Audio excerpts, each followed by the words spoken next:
gang vi får fri og kan komme ud i sommerværet. Vi skal have en paneldebat med de deltagere, jeg skal nok præsentere dem senere også. Men vi starter med et oplæg fra Johannes Bertelsen, som er formand for Frivilligt Forum. Jo skal også sidde i panelet bagefter, så jeg tænker, at vi skipper spørgsmålsdelen, fordi vi så kan tage den bagefter. Så man kan stille spørgsmål til hele panelet, eller til noget specifikt. Så jeg tror lige bare, at jeg vil give ordet videre, og så om cirka 10 minutter kvarter, så kommer panelet op, de udfordrer her. Værsgo. Tak. Ja, jeg vil starte faktisk lidt på det af Roberts sidste ord, hvor Robert snakkede om meningsfylde og om frivillige organisationer. Jeg tror faktisk, det er vigtigt at være opmærksom på, at meningsfylde, det er et ret vigtigt ord i øjeblikket. Vi lever i et meget struktureret, eller meget kompliceret samfund, hvor der er mange forskellige meningsfylder, og den meningsfylde, som Rutger Petersen præsenterede i starten, det var hans meningsfylde som forvaltningsforsker. Men jeg mener faktisk, at man kan læse hans bog på mange andre måder, ud fra andre meningsfylder. Og da jeg repræsenterer frivillige forskellige verden civilsamfundet, så vil jeg prøve at komme med min læsning af Rutger Petersen og sætte det i forhold til vores samarbejde med kommunerne. Det er måske selv med blandt andet Ole Pass fra kommunerne og Mik fra kommunerne bagefter. Det er lidt spændende her, om de er inde på samme diskurs i de frivillige arbejde og i civilsamfundet og inden for kommunerne.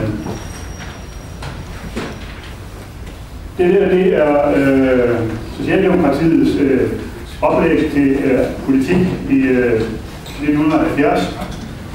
Retten til at være menneske. Og jeg tror, det er et udtryk for, hvad skal man sige, en rigtig velfærdsstatsudlægning. Det ligger faktisk i, hvis man læser i det oplæg, så ligger de op til, at hvad angår dagpenge og sygedagpenge, så skal man have fuld kompensation i forhold til den løn, man har. Det er jo helt andre perspektiver i dag, kan man roligt sige. På den måde så er det tænkt som om, at dem, der er udenfor, de er lige så gode som dem, der er indenfor. Man skal have fuld kompensation som arbejdsløs og syg. Og det kan man sige, at den udlægning, som Rutger Petersen også har i den gamle velfærdsstat. Velfærdsstaten var i grunden et politisk-kulturelt projekt, og den politiske kultur var baseret på en moralsk og eksistentiel opfattelse af fremtidens menneske. Så det ord, han siger der, det er jo, at den gamle velfærdsstat var baseret på, at vi opfattede mennesker som noget unikt, hvor alle havde lige værd. Og det mener jeg faktisk stadigvæk er vores udgangspunkt i civilsamfundet, som ikke er underlagt konkurrencespil nødvendigvis, at alle mennesker er lige værd. Og så siger han, at denne forestilling om eksistentielle personlighed er i dag afløst af forestillingen om den opportunistiske person, som har fortrængt den politiske teori og moralfilosofien fra den offentlige debat og i stedet indsat økonomismen som samfundets ideologi nummer 1. Det er jo, kan man sige, et værdimæssigt skift på mange måder, hvor man tidligere havde, hvad skal man sige, noget menneske som noget unikt, og nu snakker man om den opportunistiske person, som primært skal forholde sig til økonomi. Det skifte her, det forklarer politikerne sig selv med, at retten til at være menneske, det skyder lige til hjørnet, fordi det har vi simpelthen ikke råd til. Vi har fået en konkurrencestat, der er så også dyr, det skal vi ikke til at være klar til at konkurrere, så derfor har vi lyst til at lave den nødvendige politik. Den nødvendige politik er så efter, med det man siger fra Socialdemokratiet og SF, det er ikke den rigtige politik, men det er den politik, vi skal lave for at holde samfundet på sporet og konkurrencemæssigt. Så man kan sige, at det gode vi gerne vil, det gør vi ikke, mens det onde, som vi ikke vil, det er vi nødt til at gøre. Lige siger Margrethe Vestager, hun siger jo ikke den nødvendige politik, hun siger, at det her det er politik. Altså, på den måde, der er forskel i udlægningen af det, men i hvert fald fra venstrefløjen, eller Socialdemokratiet, der lægger man det ud som om, at du egentlig ikke det her er det lille, men det er vi nødt til at gøre på grund af konkurrencestaten og de vilkår, der er der. Det betyder jo så for den offentlige sektor i stat og kommuner, at man underlægges det, Rutger Petersen kalder den allokative efficiens, nemlig det forhold, at den offentlige sektors aktiviteter har optimal effekt på de faktorer, der har indflydelse på de private virksomheders konkurrenceevne. Det betyder sådan kort fortalt, at det handler om for den offentlige sektor nu, det er at være så effektivt som muligt, således at vi bliver nødt til at konkurrere. I moderne politikersprog hedder det, at nu skal det offentlige køre så langt som muligt på det der. Og det er sådan, kan man sige, et meget smart spil at sige, at nu er det nærmest økologisk. Altså. Og det er jo simpelthen en hård konkurrence, vi taler om her, at man er længst muligt politikeren. Og forskellen her er jo også, at man skal både være effektiv, men det her er efficiens, det vil sige, at man inden for det, man laver, udover at gøre det hurtigt, så skal man også få mest muligt ud af det, altså få mest muligt ud af det politikeren. Det får jo en masse konsekvenser. Det får styringsmæssige konsekvenser i public management, som alle kender til, som jo har haft de, store problemer, at man dermed styrer økonomisk i forvaltningsstrukturer, og dermed ikke kan arbejde hele orienteret i sammenhænge. Det får beskæftigelsesmæssige konsekvenser på den måde, vi får en meget aktiv arbejdsmarkedspolitik, som går lidt efter de grupper, vi snakker om i dag. Det får uddannelsesmæssige konsekvenser, fordi det, man snakker om uddannelse i dag, det er ikke så meget uddanne demokratiske borgere, det er uddanne effektive borgere, som har de rigtige færdigheder, så de kan klare sig i konkurrencen. Det får sociale konsekvenser, fordi vi skærer i ydelserne, så folk bliver fattige. Det får juridiske konsekvenser, fordi retssikkerheden falder, da vi er sanktioneret, og halvdelen af sanktionerne faktisk ikke holder i virkeligheden. Og det får offentlighedsmæssige retoriske konsekvenser, fordi alle de her ting, som er konkurrenceslægets skyld, beskylder vi så borgerne for. Det er deres egen skyld, fordi de ikke er effektive nok og stiller op til det rigtige. Og dermed får det også borgerkonsekvenser, som Bo Petersen siger det, fra borger til soldat. Folkeskolen har ikke mere som primære opgave, at det er den enkelte til at være borger, der deltager i demokrati, men at udvikle den enkelte til soldat i nationernes konkurrence.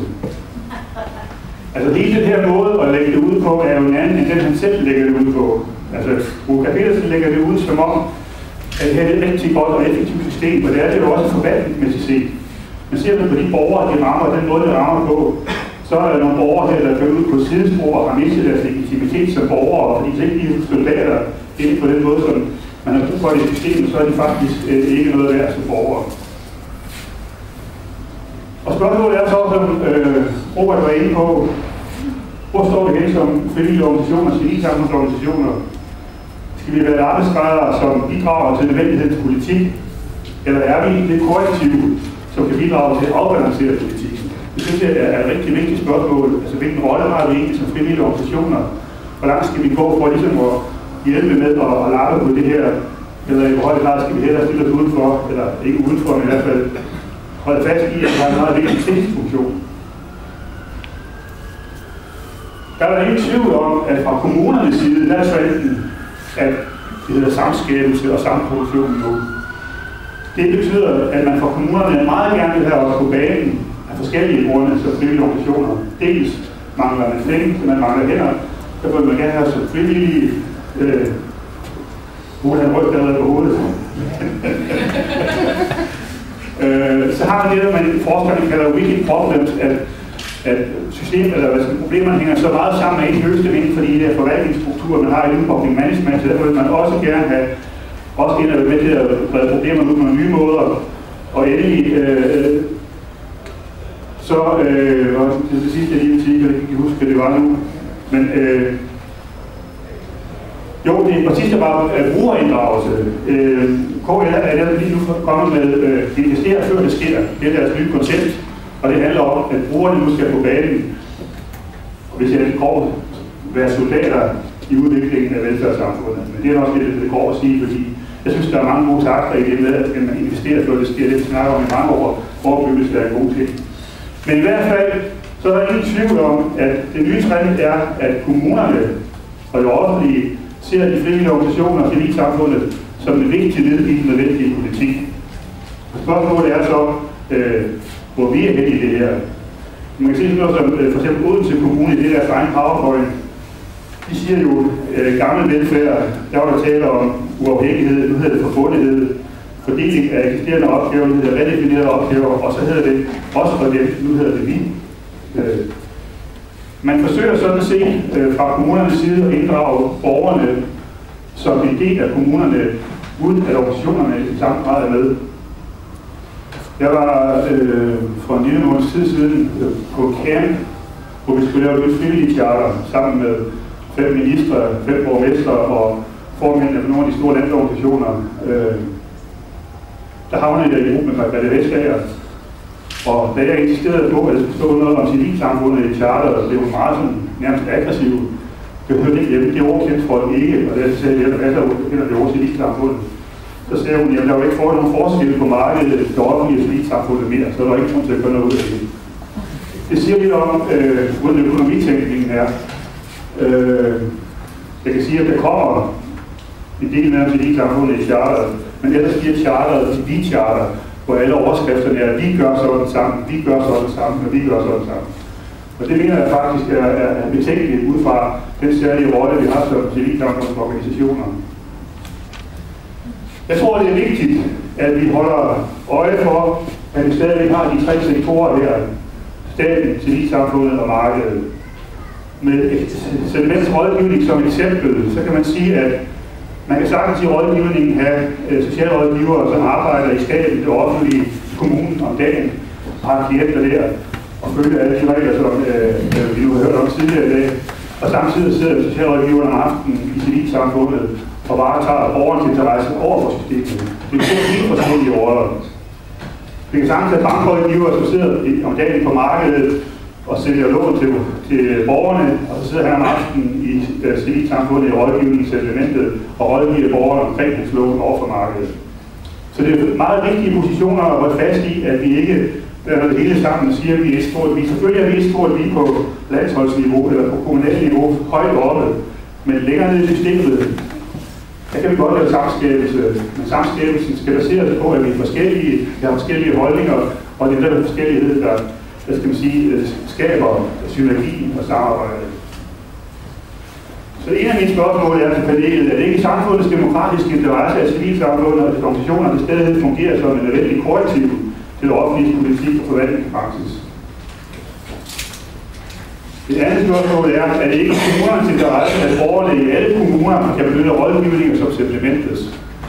Rikke var lidt inde på, at man har brug for uvildige instanser ude i kommunerne, der holder øje med borgernes rettigheder. Det er en anden mulighed, men det er også en mulighed, at man fra det offentlige side sikrede, at frivillige organisationer kunne etablere rådgivninger i alle kommuner, som kunne holde øje med, at folk får deres rettigheder opfyldt. Fordi vi kan jo godt give en håber, at som systemet fungerer nu, så er der mange, der ikke har deres retssikkerhed i orden. Og så endelig, som Robert var inde på, burde kommunerne ikke i større grad samarbejde med civilsamfundsorganisationer og løsningsmodeller, som kan rumme og støtte udsatte borgere. Der er min erfaring fra mange års arbejde i Sedimentet, dels som projektleder og siden som forstander, at der er ingen tvivl om, at frivillige organisationer, der arbejder nedefra, arbejder med en anden kontekst i kommunen, der arbejder ovenfra. Der er ikke sagt noget helst dårligt om de medarbejdere, der er i kommunen her. Vi har ingen forskellige kontekster og diskurser, og dem, der arbejder i kommunen, er altså underlagt den administrative efficiens, som det hedder, på en helt anden måde, at nødt til at køre efter de styringsprincipper, som lægges fra Finansministeriet, det gennem kommunerne ude til medarbejderne. Mens vi har friheden i de frivillige organisationer til at arbejde nedefra og møde, som man siger, det kan kort høre borgerne i øjenhøjde, også når de ligger nede. Det synes jeg er en vigtig pointe, fordi meget af det her arbejde handler ikke kun om at sikre, hvad skal man sige, lovgivningsrettigheder. Det handler lige så meget om at møde borgere det sted, hvor han føler sig frustreret, eller aggressiv, eller modløs, og derfor en dialog op at stå, som ligesom skal give håb for borgerne på en eller anden måde. Og der tror jeg faktisk, at det er ikke rigtig muligt inden for det offentlige system at gøre det på samme måde, som man kan gøre det fra hvad skal man sige, nedefra fra vores organisationer. Også fordi, og det kan måske provokere kommunerne, vi kan tillade os at solidarisere os med brugerne og sige, vi er solidariske med jer, og vi synes, det er urimeligt, den måde, I bliver behandlet på, så vi kan solidarisere os med deres frustrationer. Og det er klart også ret lidt mod systemet. Sidste spørgsmål, og det er til kommunerne. Hvilke muligheder har I kommunerne for at selv at afbøde de sociale og menneskelige konsekvenser af konkurrencestatens udstødende funktionsmåde? Det siger altså andre kvinder, der har sådan en funktionsmåde, det ved jeg ikke, men det siger sige.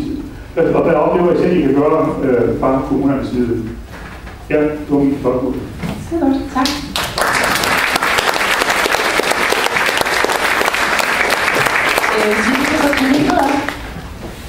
Så kan vi lige rokere rundt.